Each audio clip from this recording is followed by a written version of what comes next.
أعوذ بالله من الشيطان الرجيم. بسم الله الرحمن الرحيم. الحمد لله رب العالمين، والصلاة والسلام على أشرف الأنبياء والمرسلين وخاتم النبيين سيدنا ومولانا أبي القاسم محمد. اللهم صل على محمد وآل محمد وعجل فرجهم وعلى أهل بيته الطيبين الطاهرين المعصومين المظلومين الذين أذهب الله عنهم الرجس وطهرهم تطهيرا. اللهم صل على محمد وآل محمد وعجل فرجهم ولعنة الله على أعدائهم أجمعين. أما بعد، فقد قال الله تبارك وتعالى في محكم كتابه المجيد وفرقانه الحميد. بسم الله الرحمن الرحيم. إنما وليكم الله ورسوله والذين آمنوا الذين يقيمون الصلاة وَيُؤْتُونَ الزَّكَاةَ وَهُمْ رَاكِعُونَ. درود پڑھ دیجئے محمد و آل محمد پر. اللہم صل علی محمد و آل محمد وعجل فرجہم. سب سے پہلے تو ہم مدرسۃ القائم اور ان کی انتظامیہ کی بہت شکر گزار ہیں کہ ہمیں موقع دیا کہ آن لائن آپ کی خدمت میں آ کر درس پیش کر سکیں. پروردگار ان تمام کی اور آپ تمام ناظرین کی توفیقات خیر میں اضافہ فرمائے اور ہم سب کو مولا امام زمانہ علیہ الصلوۃ والسلام کے چاہنے والوں میں اور ماننے والوں میں قرار دے. ہمیں جو موضوع دیا گیا ہے وہ یہ ہے کہ قرآن میں ائمہ اطہار السلام کے نام کیوں ذکر نہیں ہوئے، اور سبھی جانتے ہیں کہ یہ ایک اہم ترین سوال ہے جو برادران اہل سنت کی طرف سے ہم پر آتا ہے کہ آپ جو اپنی مجالس کے اندر اس قدر اصول دین میں سے امامت کو قرار دیتے ہیں، امامت کے بارے میں گفتگو کرتے ہیں، جس مجلس میں چلے جائیں، جس درس میں چلے جائیں، وہاں پر ضرور مولا متقیان کا ذکر ہوتا ہے اور ان کی امامت کا، ان کی ولایت کا ذکر ہوتا ہے. تو جو آپ اس قدر مولا متقیان کا ذکر کرتے ہیں، ائمہ علیہم السلام کا ذکر کرتے ہیں، تو یہ بتائیے کہ قرآن میں ان کے نام کہاں موجود ہیں، جبکہ قرآن کریم میں مختلف مقامات پر ایک سے زیادہ متعدد آیات کسی ایک حکم کے بارے میں آئی ہیں. مثال کے طور پر نماز کے بارے میں آیا اقیم الصلاۃ، اقیم الصلاۃ، اقیم الصلاۃ، اور مختلف صیغوں کے ذریعے کبھی فرمایا کہ یقیمون الصلاۃ، کبھی فرمایا کہ اقیم الصلاۃ، اور اسی طریقے سے زکوٰۃ کا حکم ہمیں جا بجا نظر آتا ہے. اور اگر اس کے علاوہ بھی آیات کو دیکھا جائے تو کئی ساری آیات ایسی ہیں جو تکرار ہو رہی ہیں، یعنی مکرر اور متعدد مقامات پر آئی ہیں. مثال کے طور پر سورہ رحمان میں اس کی واضح مثال ہے کہ فَبِأَيِّ آلَاءِ رَبِّكُمَا تُكَذِّبَانِ. یہ مسلسل بار بار یہی آیت ریپیٹ ہو رہی ہے. تو وہ قرآن کے جس نے اس قدر احکامات کو ریپیٹ کیا ہے، اس قدر باتوں کو ریپیٹ کیا ہے، آپ کے اماموں کا جن کا آپ ہر مجلس میں ذکر کرتے ہیں، کم از کم ایک جگہ پر تو نام آ جاتا.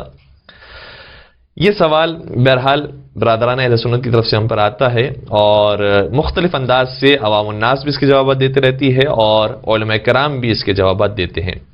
آج ہم کوشش کریں گے کہ جس حد تک ہماری استطاعت میں ہوا اس بحث کو مکمل آپ کی خدمت میں عرض کرنے کی کوشش کریں.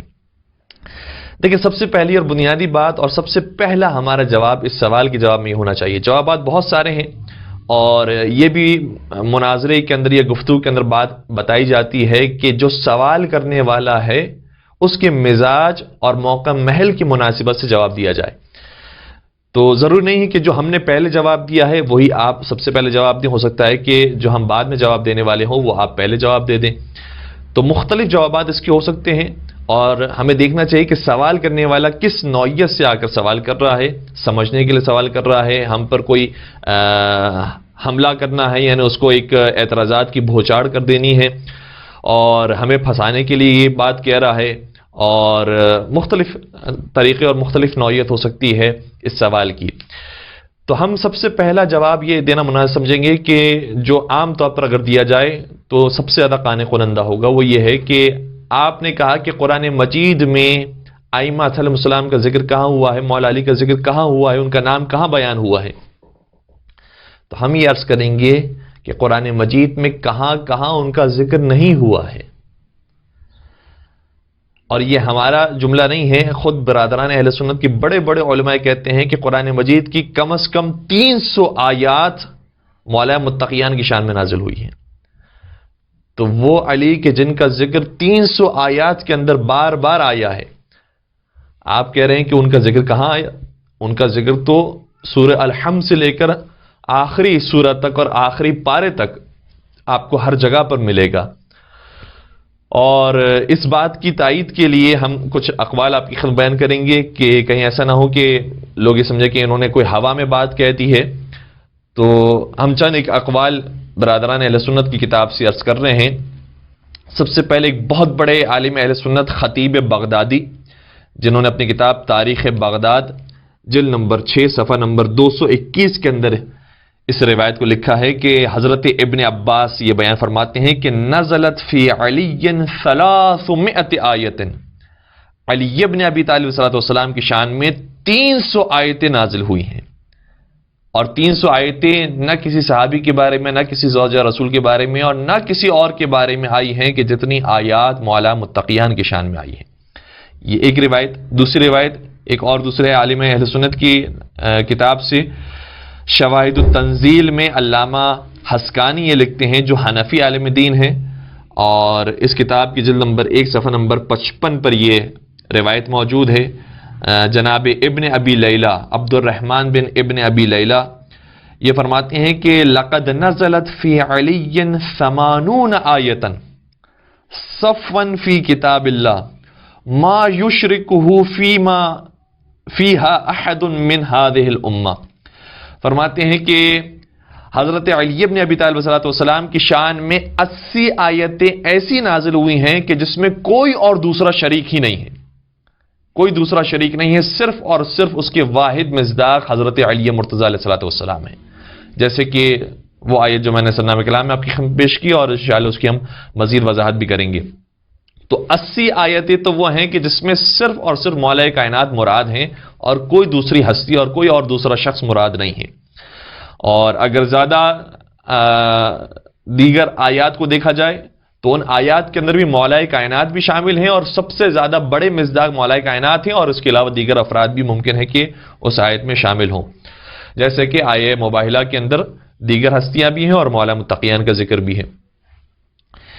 اس کے علاوہ ایک اور عالم اہل سنت امام احمد بن حنبل نے اپنی کتاب فضائل الصحابہ میں جلد نمبر 1 صفحہ نمبر 188 پر یہ روایت لکھی ہے کہ حضرت ابن عباس یہ بیان فرماتے ہیں کہ لیس من آیت فی القرآن یا ایہا الذین آمنوا الا وعلی رأسها وامیرها وشریفها ولقد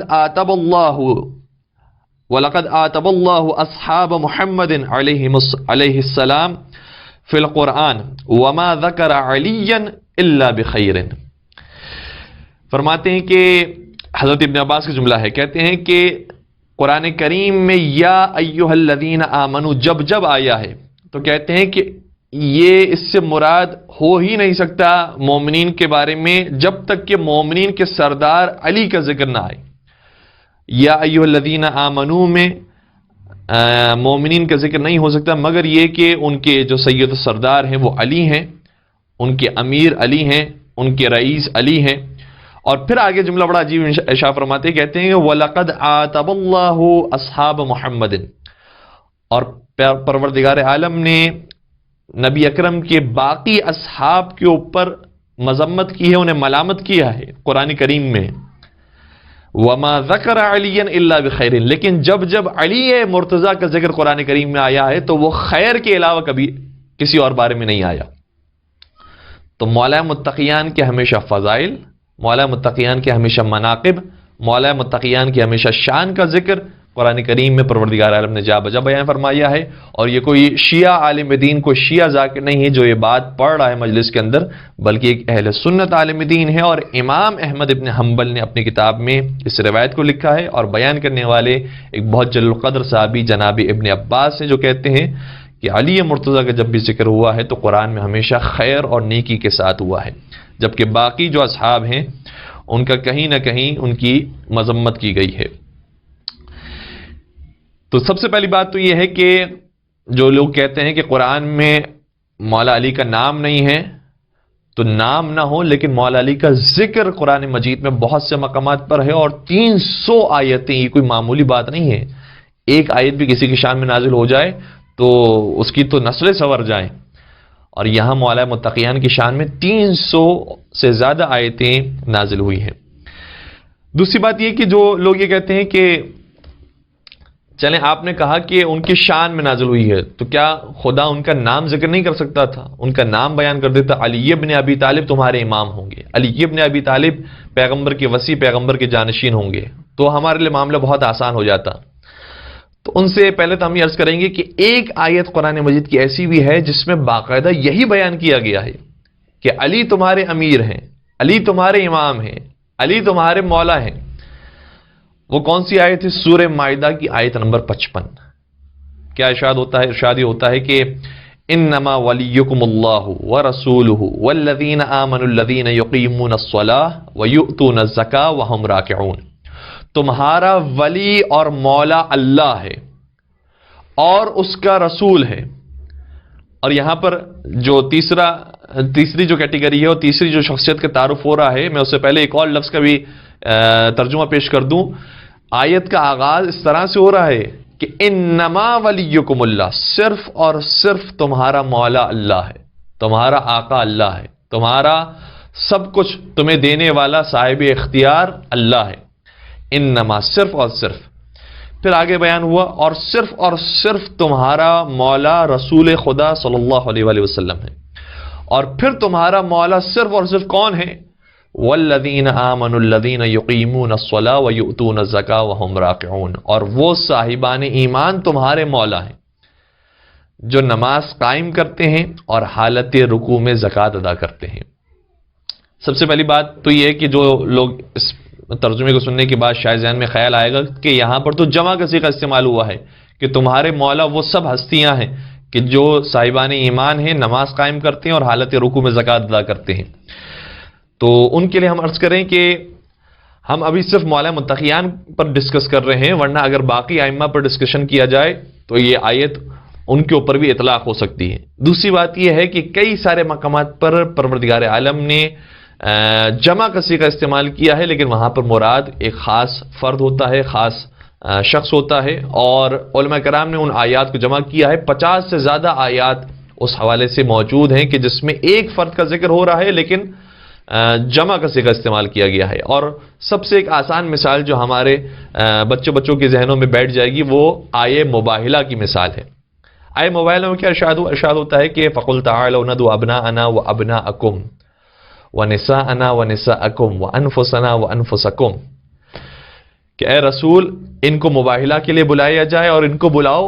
اور ان سے کہو کہ یہ اپنے بیٹوں کو لے کر آئیں، ہم اپنے بیٹوں کو لے کر آئیں گے، بیٹوں کو لے کر آئیں گے. یہاں پر بھی جمع کا صیغہ ہے، اور عربی زبان میں جب جمع کا صیغہ استعمال ہو تو اس سے مراد 3 یا 3 سے زیادہ افراد ہوتے ہیں. جبکہ نبی اکرم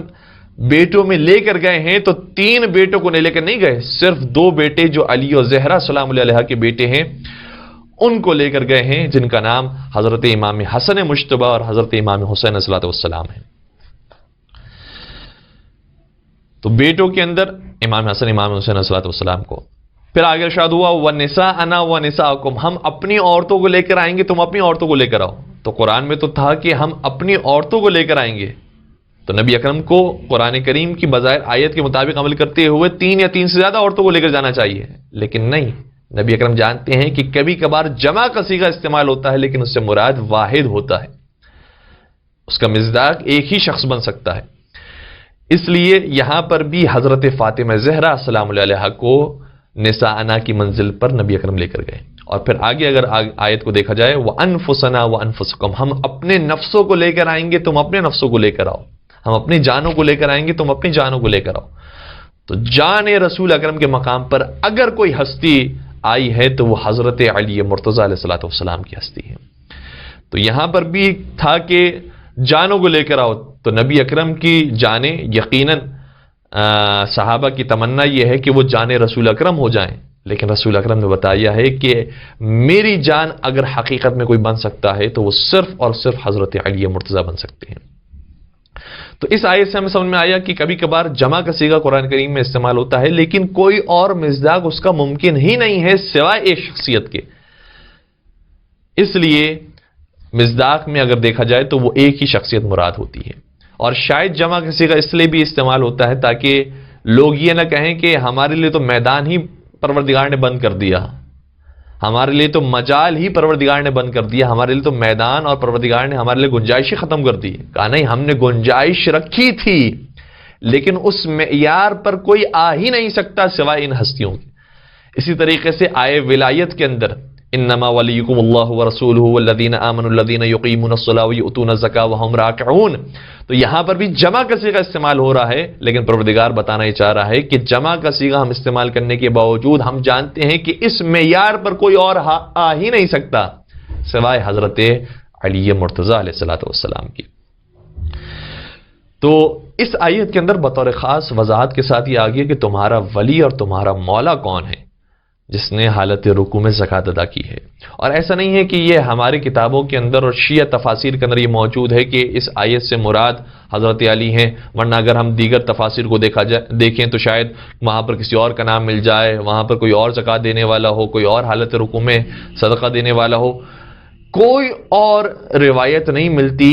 سوائے حضرت علی مرتضیٰ کے کہ حضرت علی مرتضیٰ ہی تھے کہ جنہوں نے حالت رکوع میں زکوٰۃ دی اور یہ آیت نازل ہوئی.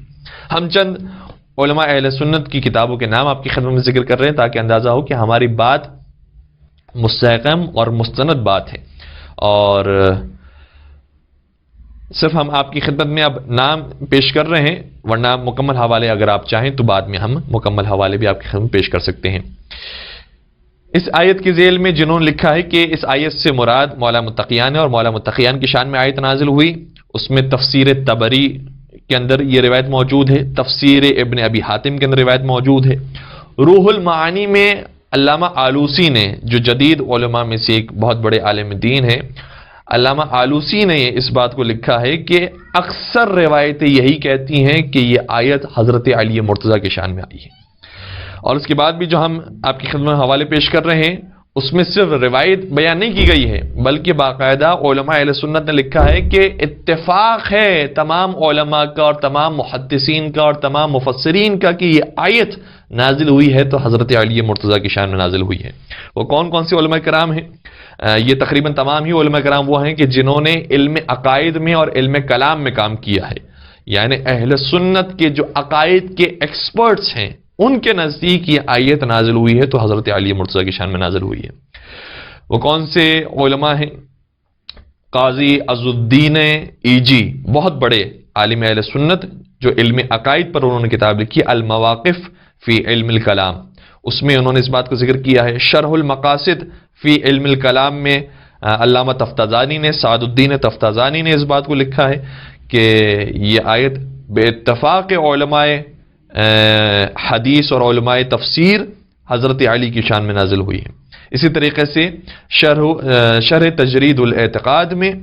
علامہ قوشجی نے اس بات کو ذکر کیا ہے کہ یہ آیت حضرت علی مرتضیٰ کی شان میں آئی ہے.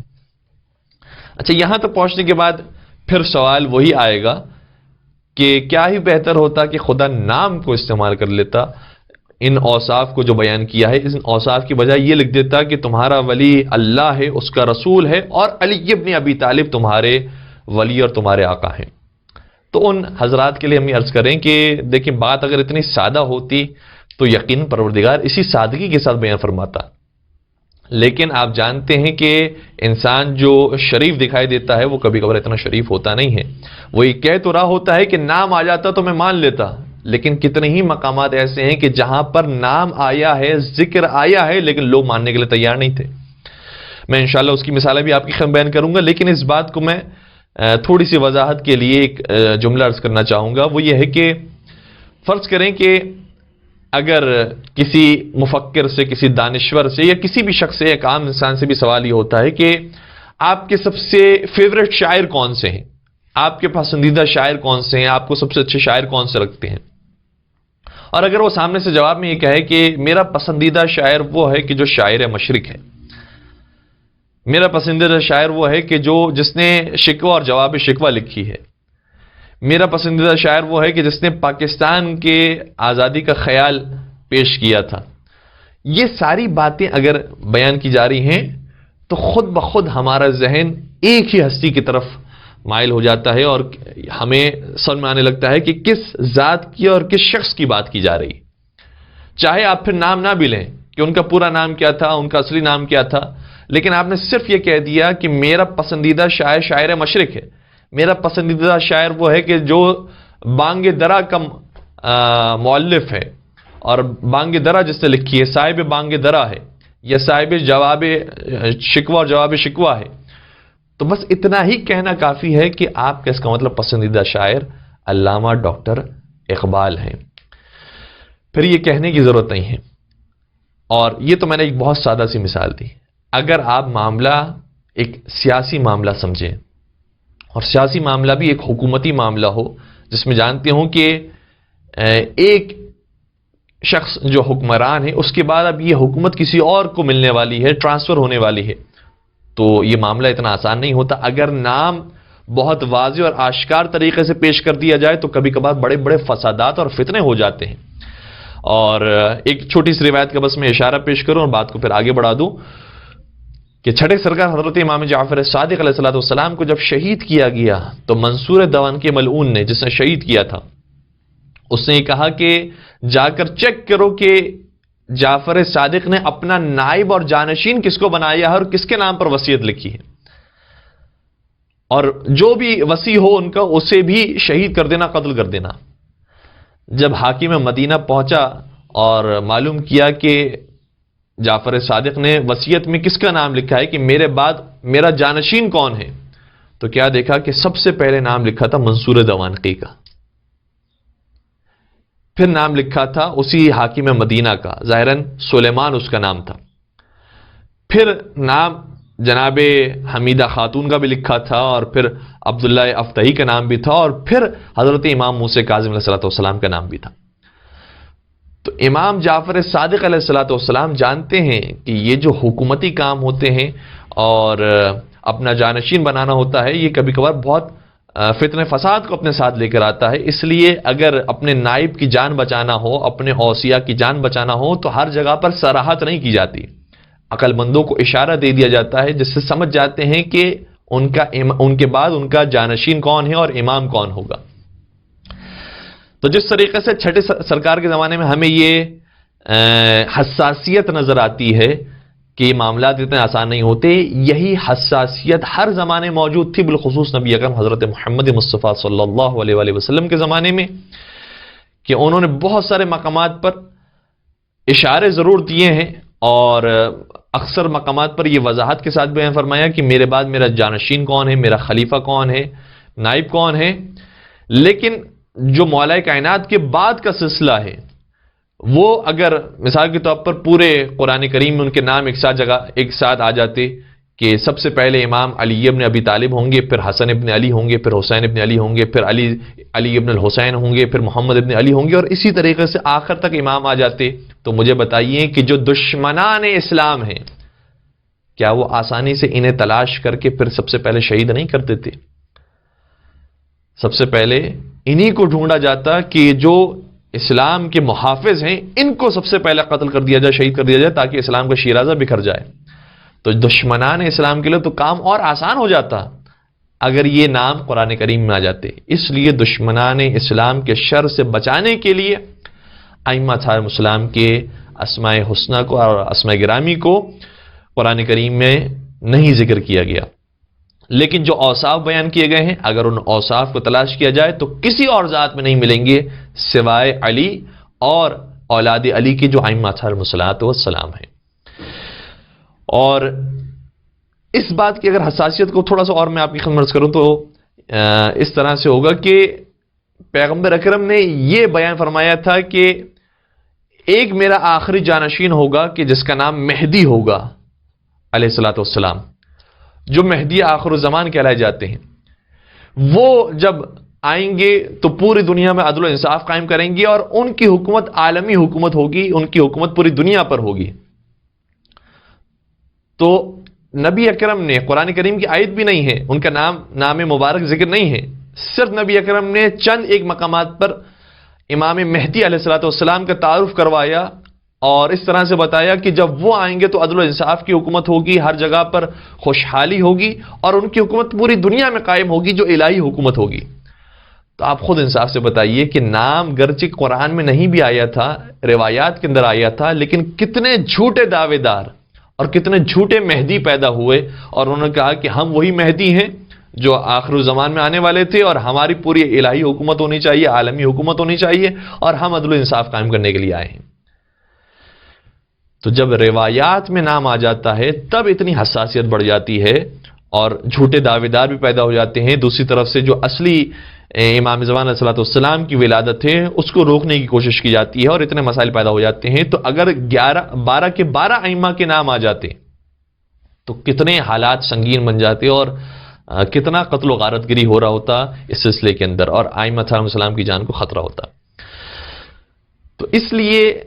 ہر جگہ پر نام کا ذکر کرنا یہ ضروری نہیں ہوتا، بلکہ زیادہ فساد اس کے اندر ہوتی ہے کہ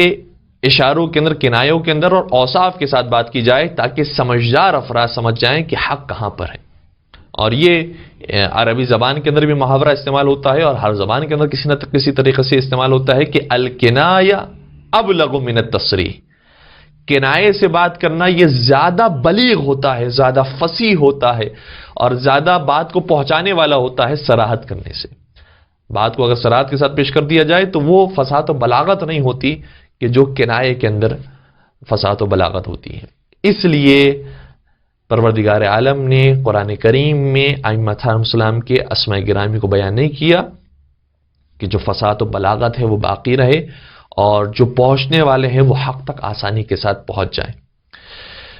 دوسری بات یہ ہے کہ جس طرح سے ہم نے امام مہدی علیہ السلام کے حوالے سے ایک اشارہ کیا کہ ان کا نام صراحت کے ساتھ بیان ہوا تو کتنے جھوٹے دعوے دار پیدا ہوئے، اور بالخصوص خلفاء بنی عباس میں کتنے مہدی نام کے افراد یا مہدی سے ملتے جلتے نام کے افراد پیدا ہوئے، چونکہ امام مہدی کے مختلف القاب بھی بیان ہوئے ہیں۔ اور باقاعدہ اگر وہ مشہور مہدی عباسی کا ذکر کیا جائے کہ جو خلیفہ بنی عباس تھا، تو اس نے ظاہری طور پر یہی اپنے آپ کو پیش کیا کہ میں وہی امام مہدی ہوں، نعوذ باللہ، کہ جو دنیا میں عدل و انصاف قائم کروں گا، اور پہلے بڑی نیک سلوکی کا مظاہرہ کیا، اور پہلے بہت زیادہ انعامات دیے لوگوں کو، لیکن بعد میں دیکھا کہ اس طرح تو بیت المال خالی ہو جائے گا اور خزانہ ختم ہو جائے گا، تو پھر سخت گیری کرنا شروع کی، اور جو اس کی اصلیت تھی وہ لوگوں کے سامنے آ گئی۔ تو مہدی کا نام جس طرح سے قرآن کریم احادیث کے اندر آیا،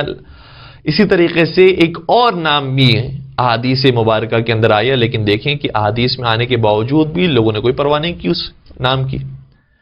جس طریقے سے اس حدیث کے اندر کہ جو سائے ستہ کے اندر بھی موجود ہے اور بڑی بڑی معتبر کتب اہل سنت کے اندر پایا جاتا ہے کہ نبی اکرم نے ارشاد فرمایا تھا، اے عمار تمہیں ایک باغی گروہ قتل کرے گا، اے عمار تمہیں باغی گروہ قتل کرے گا، یا کہیں پر جملہ یہ ہے، کہیں پر ہے تقتلک الفئۃ الباغیہ، کہیں پر ہے تقتلہ الفئۃ الباغیہ، کہ عمار کو باغی گروہ قتل کرے گا۔ نام آ گیا، کس کو قتل کرے گا؟ جناب عمار کو۔ کون قتل کرے گا؟ قتل کرنے والا باغی ہوگا۔ اور سب جانتے ہیں کہ جنگ صفین میں جناب عمار مولا علی علیہ السلام کے ساتھ تھے، اور حاکم شام کے مقابلے پر جنگ کر رہے تھے، اور حاکم شام کے لوگوں نے جناب عمار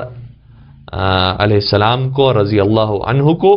شہید کر دیا۔ تو جو شہید کرنے والا ہے وہ باغی گروہ ہے، لیکن آج آپ کو نظر آئے گا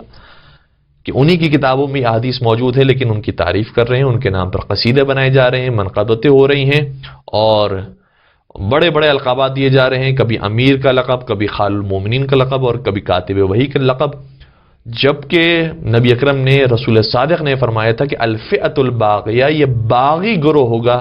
جو جناب عمار کو شہید کرے گا۔ تو اگر نام بھی آ جاتا تو جو نہیں ماننے والے ہیں وہ تو نہیں مانیں گے۔ کتنے ہی مقامات پر نام آئے ہیں، لیکن لوگوں نے جب نہیں ماننا تھا تو نہیں مانا۔ آپ محسوس کیجئے، یہودیوں کی کتابوں میں موجود تھا، تورات میں موجود تھا کہ ایک نبی آنے والا ہے جو حجاز کی سرزمین پر آئے گا، اور جس کی صداقت مشہور ہوگی، امانت داری مشہور ہوگی، اور وہ جو حکومت قائم کریں گے وہ ایک بڑی حکومت ہوگی اور اسی طریقے سے ان کی حکومت کے اندر ایک فلاح اور بہبود پائی جاتی ہوگی. اور خود یہودی بھی انتظار کر رہے تھے اسی نبی کا کہ جیسے وہ نبی آئیں تو ہم ان کے ہاتھ پر بیعت کریں اور ان کا کلمہ پڑھیں اور ان پر ایمان لے کر آ جائیں. لیکن کیا ہوا؟ جیسے ہی سرکار ختم مطلب حضرت محمد مصطفیٰ صلی اللہ علیہ وآلہ وسلم تشریف لائے تو یہودی تھے کہ جنہوں نے انکار کیا. اور انکار کیسے کیا؟ ان کی کتابوں میں تو نام موجود ہے، پھر کیسے انکار کیا؟ کہا کہ نہیں، یہ کوئی اور محمد ہے اور وہ جو ابھی ہمارے سامنے آئے ہیں وہ کوئی اور محمد ہے. تو جب انسان کو نہیں ماننا ہو تو بہانے بہت سے ہوتے ہیں کہ نہیں، یہ کسی اور کا ذکر ہو رہا ہے. اگر نام آ جاتا مولا علی کا قرآن کریم میں تو کہتے نہیں، یہ تو کوئی اور علی ہے کہ جن کا نام آیا ہے. یا جس طریقے سے بعض عیسائیوں نے بھی یہ خیانت کی ہے کہ انجیل میں، بائبل میں سرکار کا نام موجود ہے محمد، جو فاران کی چوٹی کے قریب سے نکلیں گے اور فاران کے پہاڑیوں کے قریب سے ان کی آمد ہوگی اور ان کی بعثت ہوگی. تو انہوں نے سرکار کے نام محمد کا ترجمہ محمد کرنے کے بجائے محمد کا جو ترجمہ جو لغوی معنی ہوتا تھا وہ لغوی معنی لکھ دیا ترجمے کے اندر. کہا کہ ایک وہ شخص آئے گا کہ جس کی بہت زیادہ توصیف کی جائے گی، جس کی ثنا کی جائے گی، جس کی تعریف کی جائے گی، ایک وہ شخص پیدا ہوگا. اور فاران کی چوٹی سے مراد بھی، فاران کا مطلب بھی ایک لغوی معنی کے اندر ظاہراً ایک اونچی پہاڑیاں لیا، اور جو نام تھا فاران جن پہاڑی سلسلوں کا، وہ نام ہٹا کر اس کا ترجمہ پیش کر دیا اور اس کا لغوی معنی کر دیا. تو اگر مولا علی کا نام بھی قرآن میں آ جاتا تو علی کا بھی ایک لغوی معنی ہے جس کا مطلب بلند ہے. تو لوگ کہتے کہ نہیں، یہاں پر تو بلندی کا ذکر ہو رہا ہے، یہاں تو ایک برتری کا ذکر ہو رہا ہے. ایک مثال کے طور پہ ایک ایسے شخص کا ذکر ہو رہا ہے کہ جو بلند و بالا ہے، اور وہ کوئی بھی ہو سکتا ہے، وہ فلاں بھی ہو سکتا ہے، وہ فلاں بھی ہو سکتا ہے، وہ فلاں بھی ہو سکتا ہے. یہاں پر نام علی کا ذکر تو نہیں آیا. تو جب لوگ ترجمہ کرتے اور نہ سمجھنے والے اور انکار کرنے والے اپنی دلیل پیش کرتے تو بہت سے بہانے ان کے پاس موجود ہیں. وہ کہتے کہ نہیں، یہاں پر تو نام مراد ہی نہیں ہے، یہاں پر تو ایک معنی ہے جو مراد ہے. اس لیے پروردگار عالم زیادہ بہتر جانتا ہے. پروردگار عالم نے جو قرآن کریم میں ہدایت کا سلسلہ رکھا ہے وہ ایسا بہترین سلسلہ ہے کہ آج بھی جو ہدایت پانے والے ہیں وہ آسانی کے ساتھ قرآن کریم کو پڑھنے کے بعد ہدایت پا سکتے ہیں. اور پھر اگر ہم دیگر آیات کو بھی دیکھیں تو آیات کا انکار کرنے والے لوگ بھی کتنے موجود تھے. فرض کریں کہ نام آ جائے مولا متقیان کا، 12 ائمہ علیہ السلام کے نام بھی موجود ہوں، تو انکار کرنے والوں جس طرح سے بھی میں نے ذکر کیا کہ بہانے موجود ہوتے ہیں. کتنے بہانے مختلف آیات کے حوالے سے لوگوں نے دیے ہیں. اور اب واقعی میرے پاس وقت نہیں ہے کہ میں بہت تفصیل سے آپ کی خدمت بیان کروں، صرف اشارے آپ کی خدمت عرض کر رہا ہوں. مثال کے طور پر قرآن کریم میں یہ جائز قرار دیا ہے متع کرنے کو، صیغہ کرنا یہ جائز ہے. اور قرآن کریم کے صراحت کے ساتھ آیت موجود ہے کہ فمس تمتعتم به منہن فاتوہن اجورہن، سورہ نساء کی آیت نمبر 24،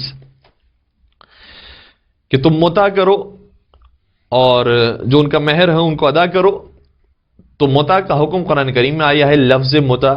قرآن کریم میں استعمال ہوا ہے. لیکن اس کے باوجود جو نہیں ماننے والے تھے اور بہانے لے کر آنے والے تھے، انہوں نے مختلف بہانوں سے اس کا انکار کیا اور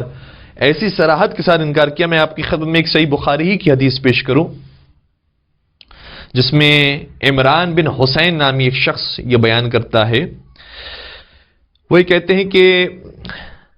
انزلت آیت المتعۃ فی کتاب اللہ، متع کی آیت قرآن کریم میں نازل ہوئی. ففعلناها، تو ہم متع کو انجام دیتے تھے مع رسول اللہ، رسول اللہ کے ہمراہ اور رسول اللہ کے زمانے میں. ولم ينزل قرآن يحرمه، اور قرآن نے حرام قرار نہیں دیا اس کو، اور نہیں روکا نبی اکرم کو یا نہیں روکا کسی کو متع کرنے سے. ولم ينہا عنہا، اور نہ ہی روکا گیا متع کرنے سے کسی کو. حتی ماتا، یہاں تک کہ نبی اکرم اس دنیا سے رخصت ہو گئے. تو نبی اکرم کے زمانے میں متع ہوتا تھا، متع کیا جاتا تھا. ایک صحابی کہہ رہے ہیں کہ ہم کیا کرتے تھے اور قرآن کریم نے منع بھی نہیں کیا، یہاں تک کہ نبی اکرم اس دنیا سے وصال فرما گئے. پھر انہوں نے آگے بیان فرمایا، کہتے ہیں کہ قال رجل برأیہ ما شاء، پھر ایک شخص پیدا ہوا کہ جس نے اپنے رائے اور اپنے فتوے کے حساب سے جو چاہا ویسا فتویٰ دے دیا۔ پھر آگے ایک اور شخص کے بارے میں لکھا ہے کہ اس شخص نے یہ بیان کیا ہے کہ وہ کون سا شخص تھا کہ جس نے اپنی رائے کے مطابق متع کو حرام قرار دیا۔ قال محمد یقال انہ عمر، تو محمد یہ کہتے ہیں کہ کہا جاتا ہے کہ وہ شخص کہ جس نے متع کو حرام قرار دیا تھا وہ خلیفہ ثانی جناب عمر تھے۔ اور یہ ایک مقام پر نہیں، صحیح مسلم کو دیکھیں، مسند احمد ابن حنبل کو دیکھیں، اور متعدد اہل سنت کتابوں کے اندر بڑے دھڑلے کے ساتھ اور کھلے الفاظ میں لکھا ہے کہ یہ متع نبی اکرم کے زمانے میں حلال تھا، خلیفہ اول کے زمانے میں بھی لوگ انجام دیا کرتے تھے، خلیفہ ثانی کے بھی ابتدائی دور کے اندر لوگ حتیٰ انجام دیا کرتے تھے، لیکن پھر ایک دن خلیفہ ثانی نے اسے حرام قرار دیا اور کہا کہ یہ متع نبی اکرم کے زمانے میں ہوا کرتا تھا، لیکن میں اسے حرام کرتا ہوں اور میں اس سے روکتا ہوں، منع کرتا ہوں۔ اور آج تک برادران اہل سنت میں اسے حرام سمجھا جاتا ہے، جبکہ قرآن کریم میں وضاحت کے ساتھ آیت موجود ہے، احادیث میں تواتر کے ساتھ اس کا جواز اور اس کی حلیت ہمیں نظر آتی ہے، لیکن جب کوئی نہیں ماننے والا ہو تو اس کا کوئی علاج نہیں کیا جا سکتا۔ یہ ایک مثال نہیں ہے، قرآن کریم میں کتنے ہی احکامات آئے ہیں کہ جن کو نہیں ماننے والے تھے انہوں نے اس کا انکار کیا اور نہیں مانا۔ آپ پیروں میں مسح کا حکم دیکھ لیجئے، قرآن کریم کی واضح آیت ہے، سورہ مائدہ کی آیت نمبر 6 ارشاد ہوتا ہے کہ وَامْسَحُوا بِرُؤُوسِكُمْ وَأَرْجُلِكُمْ إِلَى الْكَعْبَيْنِ۔ جب وضو کا بیان ہو رہا ہے کہ وضو میں کیا کرنا چاہیے انسان کو، تو بیان ہوا کہ اپنے سروں کا مسح کرو اور اپنے پیروں کا مسح کرو ٹخنوں تک۔ تو باقاعدہ یہ لفظ قرآن کریم میں آیا ہے، لیکن آج بہت سارے افراد وہ ہیں کہ جو مسح کرنے کے بجائے پیروں کو دھوتے ہیں، جبکہ قرآن مجید میں ہے کہ وَامْسَحُوا بِرُؤُوسِكُمْ وَأَرْجُلِكُمْ إِلَى الْكَعْبَيْنِ۔ تو جو نہیں ماننے والے ہیں ان کے پاس مختلف بہانے موجود ہیں کہ نہیں، یہاں عطف نہیں ہوا ہے، عطف کسی اور مقام پر ہوا ہے، اور انہوں نے انکار کیا۔ اسی طریقے سے وراثت کا معاملہ آپ دیکھیں تو شہزادی کونین حضرت فاطمہ زہرا سلام اللہ علیہا کو اپنے بابا جان کی وراثت سے جو محروم کیا گیا ہے، تو کون سی آیت ہے کہ جس کو دلیل بنا کر انہوں نے حضرت زہرا سلام اللہ علیہ کو وراثت سے محروم کیا؟ کوئی آیت نہیں، بلکہ آیت اس کے برخلاف موجود ہے۔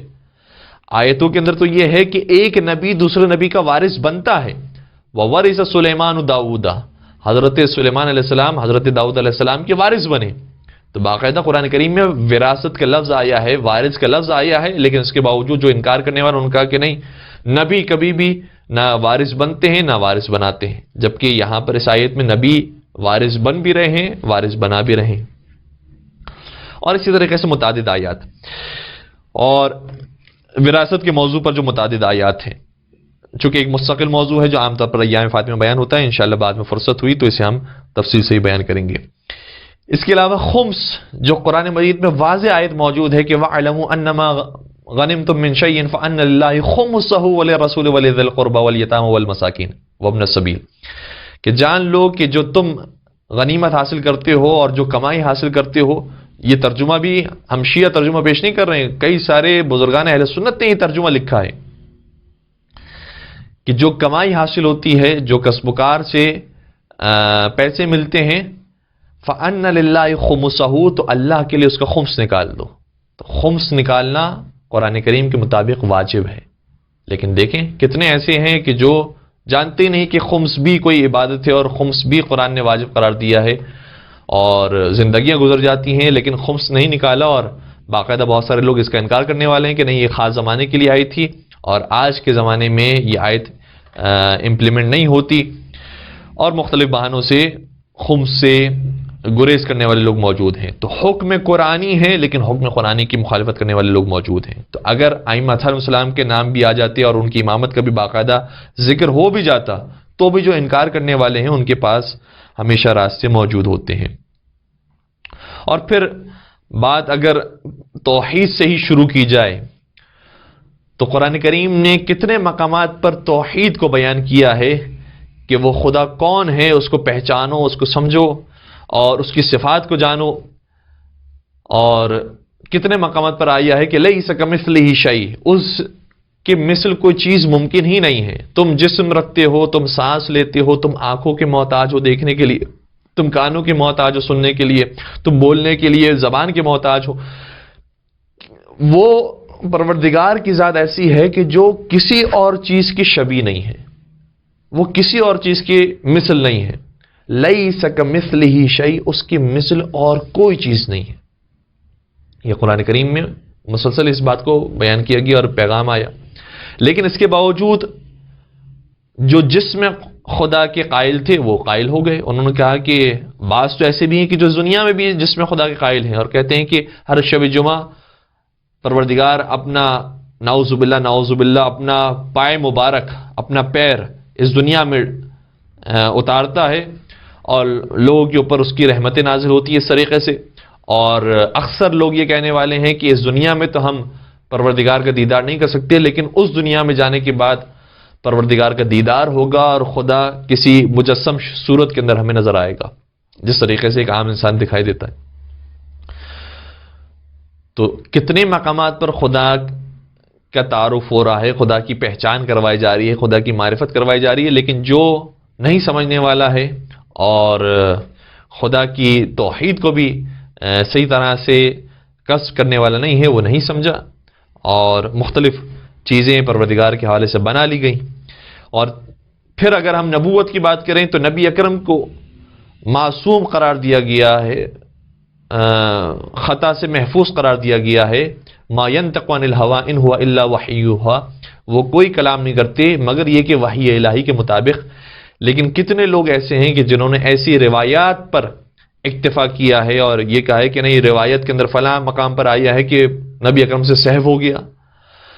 فلاں مقام پر آیا ہے کہ نبی اکرم سے خدا نخواستہ کوئی غیر شائستہ عمل انجام دے دیا انہوں نے. اور کیسی کیسی روایتیں آپ دیکھیں تو صحیح کہ سائستہ کے اندر اور مختلف کتابوں کے اندر بھری پڑی ہیں کہ نبی اکرم کس طرح سے کام کیا کرتے تھے اور کیا کیا عمل انجام دیا کرتے تھے. تو وہ نبی اکرم کے جن کو معصوم قرآن کریم بیان فرما رہا ہے، جن کو پاک اور طاہر بیان فرما رہا ہے، جب ہم روایات کو دیکھتے ہیں تو عجیب و غریب روایتیں ملتی ہیں اور انہی روایتوں کو پھر دیکھنے کے بعد انسان اپنے عقیدے بنا رہا ہے، قرآن کی آیتوں کو چھوڑ دیا.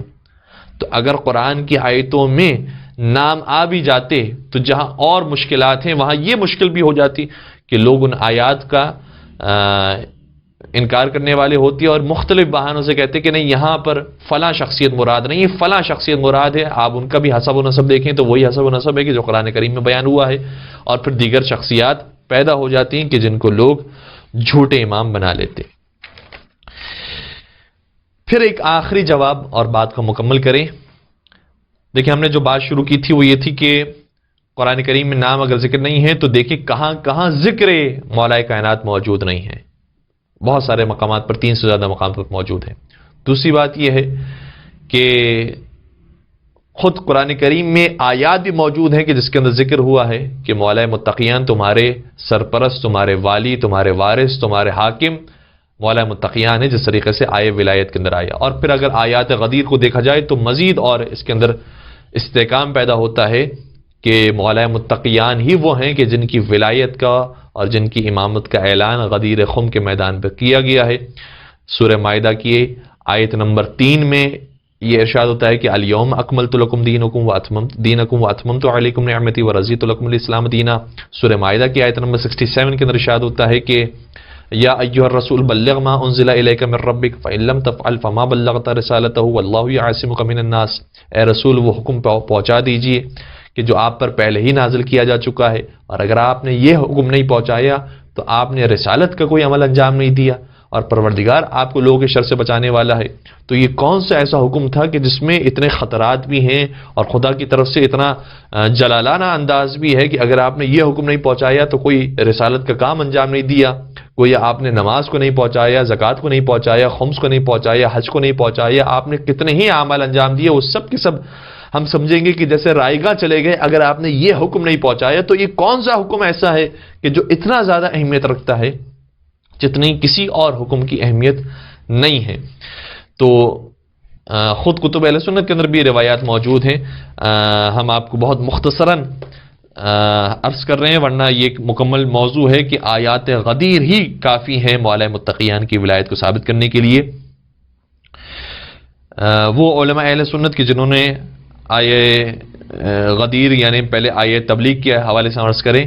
کہ یا ایھا الرسول بلغ ما انزل الیک من ربک، اس میں مراد مولا متقیان کی ولایت اور ان کی جانشینی کا پیغام ہے۔ تفسیر ابن ابی حاتم کے اندر اس روایت کو ذکر کیا ہے، یہ بھی عالم اہل سنت ہیں۔ روح المعانی میں علامہ آلوسی نے روایتوں کو بیان کیا ہے، در المنصور میں علامہ سیوطی نے بیان کیا ہے، اور کئی اور متعدد کتابوں کے اندر۔ اسی طریقے سے الیوم اکملت لکم دینکم واتممت علیکم نعمتی والی آیت بھی جو نازل ہوئی ہے وہ غدیر کے میدان میں 18 ذی الحجہ کو نازل ہوئی ہے۔ اس حوالے سے بھی روایتیں کتب اہل سنت کے اندر موجود ہیں، جیسا کہ خطیب بغدادی نے کتاب تاریخ بغداد کے اندر اس روایت کو لکھا ہے۔ تو دوسری بات یہ ہے کہ قرآن کریم میں آیات موجود ہیں کہ جس سے ہمیں پتہ چل جاتا ہے کہ مولا متقیان نبی اکرم کے جانشین اور ان کے وصی ہیں۔ اور تیسری بات یہ ہے کہ اگر نام آ بھی جاتے، فرض کریں کہ نام آ گئے، تو نام آنے کے بعد کوئی معاملات آسان نہیں ہیں، معاملات اور مشکل ہیں، اور فتنہ فساد کا خطرہ موجود ہے۔ اور دوسری طرف سے اگر فتنہ فساد نہ بھی ہو، ایک طرف سے دشمنان اسلام کا فتنہ ہے، دوسری طرف سے اگر فتنہ فساد نہ بھی ہو تو جو نہیں ماننے والے ہیں انہوں نے تو توحید کو بھی صحیح طریقے سے نہیں مانا، نبوت کو صحیح طریقے سے نہیں مانا، خمس کو نہیں مانا، متع کو نہیں مانا، نبی اکرم کی صاحبزادی کی وراثت کے معاملے میں نبی اکرم کی صاحبزادی کو نعوذ باللہ جو سید النساء العالمین ہیں ان کو خطا کار سمجھا، نعوذ باللہ، جبکہ وہ آیات قرآنی پیش کر رہی تھیں، تو آیات قرآنی کا جو انکار کرنے والے ہیں وہ تو انکار کریں گے۔ آخری بات یہ ہے کہ خود قرآن کریم نے بھی یہ کہا ہے کہ بہت سے معاملات پر پیغمبر اکرم تمہیں آ کر توضیح دیں گے اور وضاحت کریں گے۔ پیغمبر اکرم کی تم پر اطاعت کرنا ضروری ہے۔ کتنے مقامات پر آیا اطیع اللہ و اطیع الرسول، کتنے مقام پر آیا اطیع اللہ والرسول، کتنے مقام پر آیا اطیع اللہ ورسولہ۔ یہ مختلف آیات ہیں جو آپ کی خدمت عرض کر رہا ہوں کہ اللہ کی بھی اطاعت کرو، رسول اللہ کی بھی اطاعت کرو۔ رسول اللہ کی اطاعت کیوں کریں؟ اللہ کی اطاعت کا نام ہے کہ قرآن کی آیات کے مطابق عمل کیا جائے، اور رسول اللہ کی اطاعت کا مطلب یہ ہے کہ جو سنت رسول ہے، جو حدیث رسول ہے، جو حکم رسول ہے، اس کی پیروی کی جائے۔ تو اگر احادیث کو دیکھا جائے تو بے شمار احادیث وہ ہیں کہ جس میں مولا متقیان کو کبھی خلیفہ کہا جا رہا ہے، کبھی وصی کہا جا رہا ہے، کبھی جناب ہارون سے تشبیہ دی جا رہی ہے، اور مختلف روایات مولا متقیان کی شان میں ہیں۔ تو خود حکم قرآنی یہ ہے کہ جو رسول اللہ تمہیں دے دیں وہ لے لو، ما آتاکم الرسول فخذوہ وما نہاکم عنہ فانتہوا، جو رسول تمہیں دے دیں وہ لے لو، اور جس سے رسول تمہیں روک دیں اس سے تم روک جاؤ۔ تو رسول کی سنت پر عمل کرنا، رسول کے حکم پر عمل کرنا، یہ بھی ایسے ہی واجب ہے کہ جیسے قرآن کریم پر عمل کرنا واجب ہے۔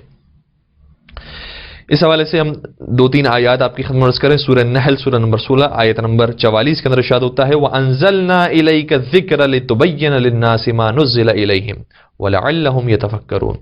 اور ہم نے نازل کیا ہے تمہاری طرف اس ذکر کو، یعنی قرآن کریم کو۔ اے رسول، ہم نے آپ کی طرف یہ ذکر بھیجا ہے۔ کیوں بھیجا ہے؟ لِتُبَيِّنَ لِلنَّاسِ، تاکہ آپ لوگوں کو اس کی تبیین کریں، وضاحت کریں، اس کو بیان کریں۔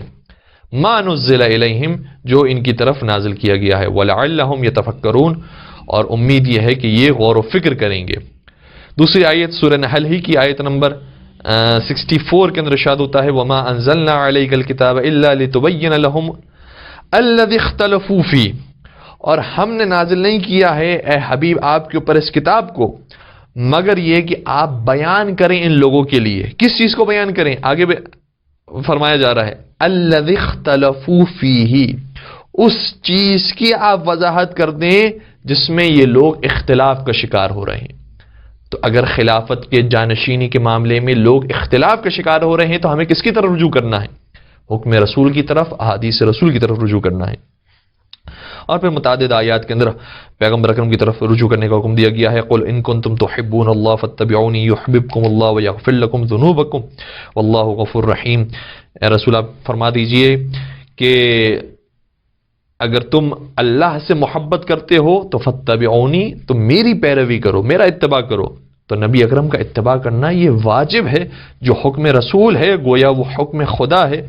ویسے ہی اطاعت کرنا ضروری ہے کہ جیسے قرآن کی آیات کی اور خدا کے کلام کی اطاعت کی جاتی ہے۔ اب اگر احادیث کو دیکھا جائے تو پھر ایک وسیع میدان ہے، اور اب ہمارے پاس دامن وقت میں گنجائش نہیں کہ سبھی کو آپ کی بیان کر سکیں۔ صرف اتنا کہہ دینا بھی کافی ہے کہ خود برادران اہل سنت نے اور بزرگان اہل سنت نے اس بات کو نقل کیا ہے کہ مولا متقیان کی شان میں 30,000 سے زیادہ حدیثیں آئی ہیں۔ 300 آیات علی مرتضیٰ کی شان میں اور 30,000 سے زیادہ حدیثیں علی مرتضیٰ کی شان میں آئی ہیں، جو کسی اور کی شان میں نہیں آئی۔ اور ایک بڑا خوبصورت جملہ ہے جو امام احمد ابن حنبل نے ذکر کیا، کہتے ہیں کہ ما